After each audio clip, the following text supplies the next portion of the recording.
இன்னைக்கு நம்ம பேச போற விஷயம் வந்து கருவறை முதல் கல்லறை வரை 10,000 கோடி. இப்போ கருவறையில என்ன 10,000 கோடிக்கு என்ன இருக்கு அப்படின்னு சொன்னாங்கன்னா, இதுவரைக்கும் நாம வாழ்ந்துக்கிட்டு வர்றவங்க, இதுவரைக்கும் நம்ம பேசிக்கிட்டு இருக்கிறது, பொதுவான பேச்சா நம்ம பேசுறது என்னன்னா எல்லாருமே, சார் குழந்தை வந்து ஒரு பிளெயின் ஸ்லேட்டா வருது. அது பைபிள்லயும் இருக்கு. அந்த வாசகங்கள் வேற ஃபார்ம்ல இருக்கு. இந்த ஃபார்ம்ல தான் இருக்கு. ஒரு குழந்தை வந்து பிளெயின் ஸ்லேட். அதில் எவ்வளோ வேணுமாலும் நீங்கள் எழுதிக்கலாம்ன்றது தான் கான்செப்ட். அது பல 100 ஆண்டுகளுக்கு முன்னால் சொன்னது. அதுக்கடுத்து என்ன சொன்னால் எல்லாருமே களிமண் தான் சார் அது. இது சாதாரண வழக்கில் நம்ம பேசிகிட்டு இருக்கோம். ஆனால் இது ரெண்டுமே அறிவியல் பூர்வமாகவும் பொய், இயற்கையியல் பூர்வமாகவும் பொய், மெய்ஞான ரீதியாகவும் பொய். ரொம்ப சிம்பிளாக நீங்கள் கேட்ச் பண்ணிக்கலாம். ஒரு குழந்தை பிறக்கும் போது இன்றைக்கி அறிவியல் பூர்வமான என்னன்னா, கருவறையில் இருக்கும் குழந்தை இருக்கு இல்லைங்களா, அந்த குழந்தை வந்து இப்போ 9.5 மாதத்துல தான் நமக்கு அந்த குழந்தை வந்து மதர்ஸ் வூம்ப்லேருந்து வெளியே வருது. அதுக்குள்ளே அந்த குழந்தையினுடைய கண்டென்ட் என்னன்னு பார்க்கணும். ஒரு குழந்தை 9.5 மாதம் பர்ஃபெக்டாக உடல், நான் சொல்கிறது வந்து இது ஃபிசிக்கலி ஹேண்டிகேப் அது இல்லாமல் பெர்மனண்ட்டாக 99% நல்லா தானே பிறப்பாங்க. 99 அந்த ஒரு குழந்தைக்குடைய கண்டென்ட் எடுத்துங்க. குழந்தை அப்படின்னால ஒரு குழந்தைக்குள்ள என்னன்னா உடல் உறுப்புகள், உள் உறுப்புகள், வெளி உறுப்புகள். அந்த உடல் உறுப்புகளுக்கு உள்ளாவே 5 மண்டலங்கள். அதாவது பிறக்க வர்றதுக்கு முன்னால தயாரி வருது. Circulation, digestive system, circulatory system and excretory system and respiratory system. இப்படி 5 மண்டலங்களும் கலந்து தான் அதுலேருந்து வருது. அந்த சிஸ்டமெல்லாம் இயங்குறதுக்குரிய உள்ள எல்லா ஹார்மோன்ஸும் இருந்து தான் வருது. இந்த அவ்வளவு இயங்குறக்கூடிய சிஸ்டத்துக்குரிய நியூரானிக்கல் நெட்வொர்க் பூரா அதுக்குள்ளே இருக்கு. அதோட அந்த குழந்தையுடைய பிரெயினில் காமனாக சென்ஸ் ஆர்கன்லாம் நம்ம ஒவ்வொன்றா செஞ்சுக்கிறோம்ல, பொறிகள் இருக்குது, புலன்கள் இருக்குது. இது காமன் ஹியூமன் அனாட்டமி. அதுக்கு மேலே நம்ம திங்க் பண்ண வேண்டியது அந்த குழந்தையினுடைய பிரெயினில் குறைந்தது 10,000 கோடி நியூரான்களோடு வருது. இப்போ விரல்கள் வந்து 10 இருக்குது நம்ம சொல்ல வேண்டும். ஆனால் பிரெயின் நியூரான் வந்து குறைந்தது 100 பில்லியன் நியூரான்ஸ். இப்போ கொஞ்சம் கூட குறை சொல்கிறாங்க. 10,000 கோடிக்கு பதிலாக கொஞ்சம் குறையும் சொல்கிறாங்க. அது நத்திங். இப்போ 8,600 கோடின்றாங்க சில பேர். அது வந்து அறிவியல் பூர்வம். ஆனால் 10,000 கோடி என்பது உலகம் முழுவதும் சொல்லியாச்சு. 100 பில்லியன் நியூரான்ஸ் இருக்குது. கண்ணு 2 மேடம், காது 2 மேடம். ஆனால் வந்து அவ்வளவு நியூரானிக்கல் நெட்வொர்க்கோடு வருது. அதோட உடம்புல இருக்க செல்களை எல்லாம் கணக்கு பண்ணுறாங்க. அந்த செல்கள் எப்படின்னா பல லட்சம் கோடி செல்கள். பாருங்க, ஒரு ஹார்ட்டுக்கு வந்து முதல் அந்த செல்லுனால தானே உருவாகுது. திசுவாகி, திசுன்றது கரெக்டாக. அதுக்கு பிறகு திசுக்கெல்லாம் சேர்ந்து சின்ன ஆர்கன்ஸ், அப்புறம் ஆர்கன்ஸ், அப்புறம் தானே உறுப்பு, பார்ட்ஸ் ஆஃப் த பாடி. இப்படி ஹோல் பாடி எடுத்தீங்கன்னா அது என்னடான்னு கேட்டால் பல லட்சம் கோடி செல்களுடைய இணைப்பு, பிணைப்பு, தையல், ரைட், இப்படிப்பட்டதோடு வருது. அப்போ அந்த குழந்தை என்னன்னா வெறும் 10,000 கோடி நியூரானோட வரலை, அது பல லட்சம் கோடி செல்களோடு மட்டும் வரலை, உள்வெளி உறுப்புகளோடு மட்டும் வரலை. ஆனால் பிரெயினுக்குள்ள இன்னைக்கு கண்டுபிடிச்சிருக்க தியரி ஆஃப் மல்டிபிள் இன்டெலிஜென்சஸ் அப்படின்னு கண்டுபிடிச்சிருக்காங்க ஹார்வர்ட் கார்னர். அவர் என்ன சொல்றாருன்னா, சார் குறைந்தது ஒரு குழந்தைக்குள்ள 10 ஸ்மார்ட் அல்லது 8 ஸ்மார்ட் இருக்கு.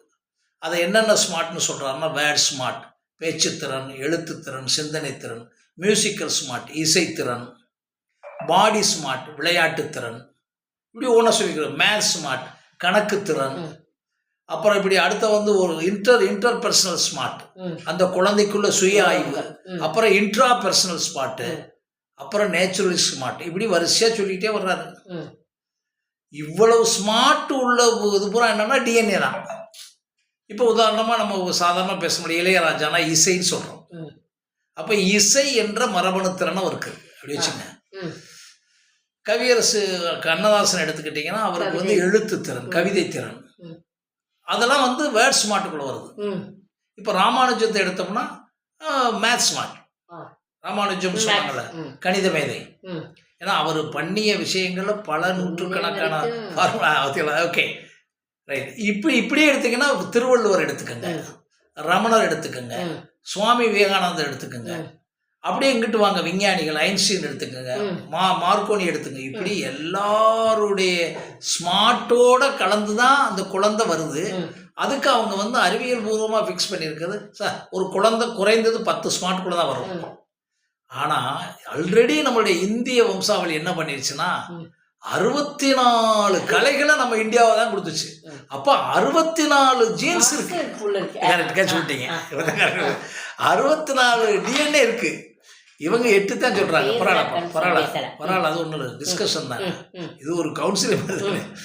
அப்ப 64 ஸ்மார்ட் இப்ப கன்ஃபார்மா. அது மட்டும் இல்லாமல் இப்போ என்ன கண்டுபிடிச்சிட்டாங்க, எபிஜெனட்டிக்ஸ் அதெல்லாம் ப்ரூஸ் லிப்டன் போன்றவங்கலாம். சார் 64 ஸ்மார்ட் இல்லை சார், குறைந்தது பல ஆயிரக்கணக்கான டிஎன்ஏ இருக்குன்றான்.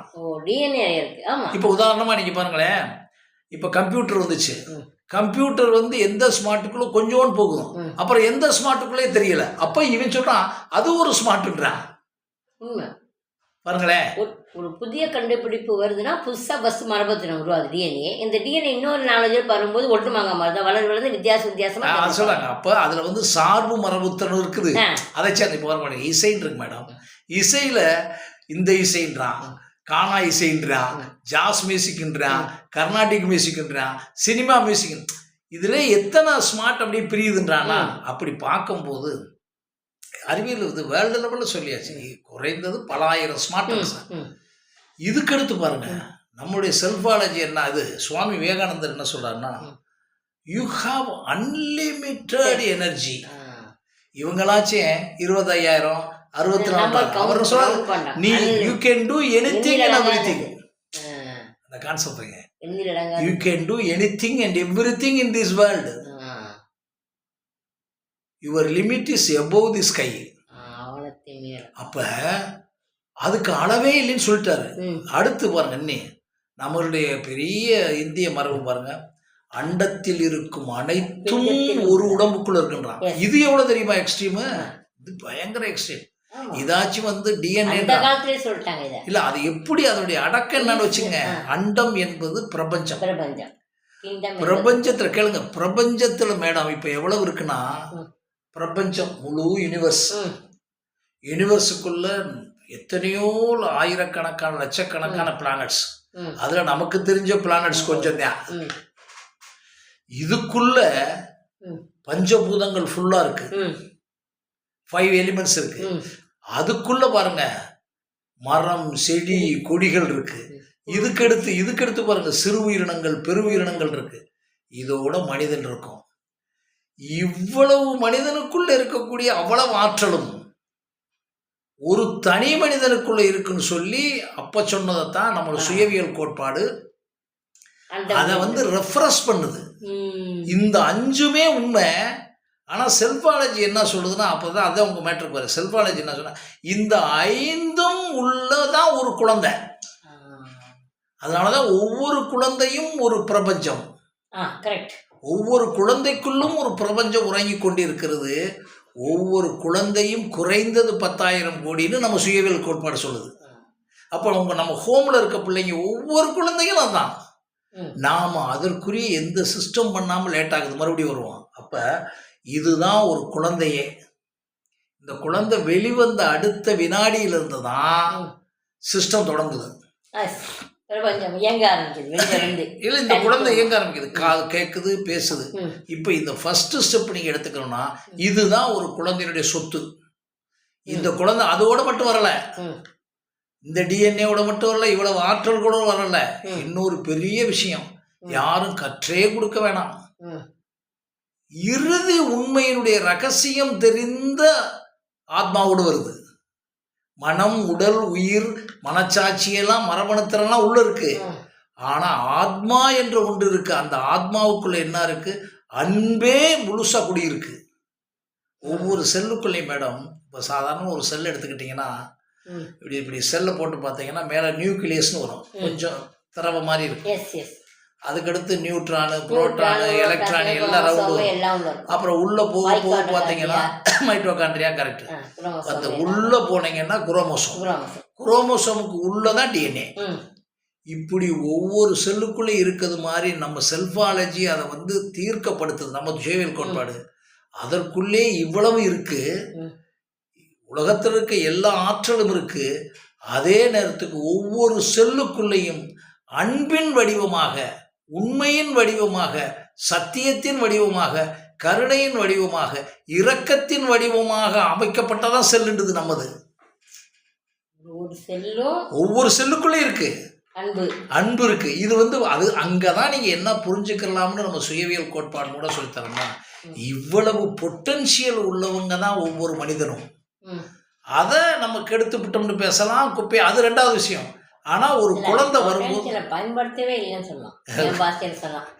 அதை யூஸ் பயன்படுத்தலாம். பண்ணல ஆறு தவறா. அப்ப அதுக்கடுத்து நெக்ஸ்ட் வரும். அது எப்படி வரும்? அப்ப இவ்வளவு பொட்டன்ஷியல் உள்ள ஒரு குழந்தை இப்ப கருவறையில் முதல் கல்லறை வரை அதை அப்படியே கொண்டு போனான். ம் அங்கதான் நம்ம எதை நீயாக இருன்னு அந்த இடத்த கொண்டாடுறோம். ஏன்னா ஒவ்வொரு குழந்தையும் தனித்தனியானவர்கள். ம் ஒரு குழந்தை இன்னொரு குழந்தையாக இருக்க முடியாது. ம் ஒவ்வொரு குழந்தைக்குரிய மரபணு திறன்களுக்கு தக்கபடியும், ம் ஒவ்வொரு குழந்தையுடைய சூழலுக்கு தக்கபடியும், பெற்றோர்கள் அமைப்பு சூழலுக்கு தக்கபடியும், ஒவ்வொரு குழந்தையினுடைய உள்வாங்குதலுக்கு தக்கபடியும் இத்தனை கோடிக்கணக்கான ரகசியங்கள் பொதிந்த பெட்டகத்தை முதல்ல தூண்டலாம். முதல்ல தூண்டுறது. இப்போ நம்ம முன்னால் தூண்டினவர் தான் அப்துல் கலாமா இருக்கலாம், இறையன்புவா இருக்கலாம், இளையராஜாவா இருக்கலாம், யாராக இருந்தாலும், சிவாஜி கணேசனாக இருக்கலாம். ம் நம்ம சொல்கிறது நடிப்புக்கு. அதே மாதிரி விஞ்ஞானிகள் இருக்காங்களா, ஐன்ஸ்டீனாக இருக்கலாம், மார்க்கோனியா இருக்கலாம். நீங்கள் வச்சுங்க, எல்லாரும் சொல்லியிருக்காங்க இல்லையா, நியூட்டன்ஸாக இருக்கலாம். இப்போ இவங்களுக்குள்ள எப்படி வந்தது? அப்போ அவங்களுக்கு தெரியாமலே அதை தூண்டியிருக்காங்க. இதுதான் ஃபஸ்ட்டு ஸ்டெப். ஒரு கருவறையில் 10,000 கோடி இருக்கிறத சொல்கிறது, எல்லாமே கலந்துருக்குன்னு சொல்கிறது அண்டர்ஸ்டாண்ட் பண்ண முடியுதா? ம் இதுதான் மேடம். இது எல்லாருக்கும் இருக்குன்னா எல்லாருக்கும் இருக்குன்றேன். இருக்கு. ஆமா. இப்போ நான் என்ன கான்செப்ட், எல்லாருக்கும் இருக்கிறது, அந்த கான்செப்டை அணுவணுவா தூண்டி எடுத்து அவன் இப்போ எல்லாருக்கும் மொத்தமாக 100% இருக்காது. ம் இப்போ இளையராஜாவுக்கு இசை 100%, மத்தெல்லாம் கம்மியா இருக்கலாம். சிவாஜி கணேசனுக்கு நடிப்பு நடிப்பு. 100%. அதே மாதிரி உசைன் போல்ட்டுக்கு பாடி ஸ்மார்ட்டுங்க. இவங்க நடன கலைஞருக்கு இப்படி வச்சுங்க அவனுக்கு. ம் ஆனால் அவங்களுக்கு எல்லா ஸ்மார்ட்டும் 100% இருக்காது. ஆனால் அங்கே தான் நம்ம டிஃப்ரெண்ட் ஆகிறோம். தனி மனித மாற்றம் வித்தியாசம். அந்த வித்தியாசப்படுற முடியுங்களா, அந்த சர்வே, அந்த அந்த அந்த percentage of the intelligences and DNA, இதுதான் நடந்துக்கிட்டு இருக்கு. இப்போ இது வரைக்கும் எப்படின்னா உங்களுக்கு ஃபிசிக்கல் சயின்ஸ் கொடுத்துட்டேன். ம் இதுதான் எல்லாருக்குள்ளேயும் இருக்கு. அதை கல்லறை வரை அந்த இருந்ததை ஒழுங்காக கொண்டு போயிட்டோம்னா குறைந்தது 10,000 கோடி தான் நான் சொல்கிறேன். ஆ பல லட்சம் கோடிகள். அதை நிரூபித்தவர்கள் தான் திருவள்ளுவர், அதை நிரூபித்தவர் தான் சுவாமி விவேகானந்தர், அதை நிரூபித்தவர் தான் புத்தர். அதை அப்போ நீங்கள் என்ன கேட்குறாங்க எல்லாருமே, அவங்க உட்பட இருக்கவங்களே, சார் அவங்க ஆயிட்டாங்க சார், நம்ம ஆக முடியுமான்னு கேட்குறாங்க. அதைத்தான் நம்ம செல்ஃபாலஜி உங்கள்ட்ட தானே சொல்லணும். சுயவியல் கோட்பாடு யாரை வேணுமாலும் கொடு, நீ என்ன கொடுத்து இல்லை, அவங்களுக்கு வேண்டிய மரபணு திறனுக்கு தக்கபடி அவங்கள வாழ வைக்கிறோம். இப்போ ஸ்கூலிங்கே தேவையில்லைன்னு போயிடுச்சு. எல்லாம் ஹோம் ஸ்கூலிங் வர ஆரம்பிச்சிருச்சு. ஆனால் இவ்வளவு வந்தாலும் இவங்க செய்ய முடியாத காரணம், இவங்க நம்மளுடைய நியூரோ சயின்டிஃபிக்கா இல்லை பண்ணல, இவ்வளவுதான் காரணம். ஸோ ஒரு குழந்தைக்குள்ள இருக்குன்னு மட்டும் நினைக்காம சேம் திங் உங்களுக்குள்ள இருக்கு, சேம் திங் விஜயலட்சுமிக்குள்ள இருக்கு. இப்போ நினச்சி பாருங்க, ஒவ்வொருத்தரும் நம்ம என்ன செய்யறோம், நமக்கு இதோட நம்மள்ட்ட கொடுக்கப்பட்டிருக்கு பாருங்க, நம்ம பாடி, பிரெயின், டைம், இந்த 3 மேடம், உடம்ப ஒழுங்கா ஹெல்த்தா வச்சுக்கிட்டீங்கன்னா இப்போ பேசிக்கிட்டு இருக்க மாதிரி தான் நம்ம. சரி, உங்களுடைய ஒரு நாளைக்கு இருக்கக்கூடிய 1440 நிமிடத்தை 86,000 செகண்டையும் சரியா உங்களுக்கு செலவழிச்சான்னா செல்ஃபிஸ் கிடையாது, உங்களுடைய செல்ஃபிஸே கிடையாது. இப்போ நீங்கள் வந்து அப்துல் கலாம் ஜெயிச்சார்னு வச்சுக்கோன்னா அவர் ஊருக்கு சொன்னது தான். அதே மாதிரி ஐன்ஸ்டீன் கண்டுபிடிச்ச போனது ஊருக்கு தானே, இணையதளத்தை கண்டுபிடிச்சது ஊருக்கு தானே. அந்த இதில் பெஸ்ட் ஆஃப் த பெஸ்ட் ஆகலாம்ன்றதான் கான்செப்ட். இதுதான் மேடம் வந்து செல்ஃபிஸ் கிடையாது, அது செல்ஃபிஸ் கிடையாது. அதுதான் வந்து இந்த முதல் பகுதி. எது நம்மளுடைய கருவறை முதல் கல்லறை வரை முதல் பகுதி கரெக்டா பாடம் சொல்லிட்டானா இதுதான் ஃபர்ஸ்ட் பார்ட். நீ அடுத்த பார்ட் செகண்ட் பார்ட் போயிட்டே படித்தவர் நான்